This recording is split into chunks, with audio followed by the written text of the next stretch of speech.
Love with code channel. Weekly second reading. திருவெளிப்பாடு அதிகாரம் 1 இறைவார்த்தைகள் 5 முதல் 8 வரை.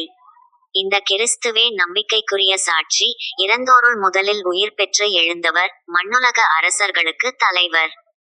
இவர் நம்மீது அன்பு கூர்ந்தார், தமது சாவு வாயிலாக நம் பாவங்களிலிருந்து நம்மை விடுவித்தார். ஆட்சி உரிமை பெற்றவர்களாக, அதாவது நம் கடவுளும் தந்தையுமானவருக்கு ஊழியம் புரியும் குருக்களாக நம்மை ஏற்படுத்தினார்.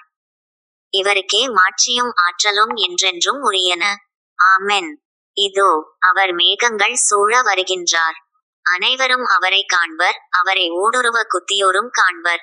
அவர் பொருட்டு மண்ணுலகின் குலத்தார் அனைவரும் மாரடித்து புலம்புவர். இது உண்மை. ஆமென். அகரமும் நகரமும் நானே என்கிறார் கடவுளாகிய ஆண்டவர். இருந்தவரும் இருக்கின்றவரும் வரவிருக்கின்றவரும் எல்லாம் வல்லவரும் அவரே. இது ஆண்டவர் வழங்கும் அருள்வாக்கு. இறைவா, உமக்கு நன்றி.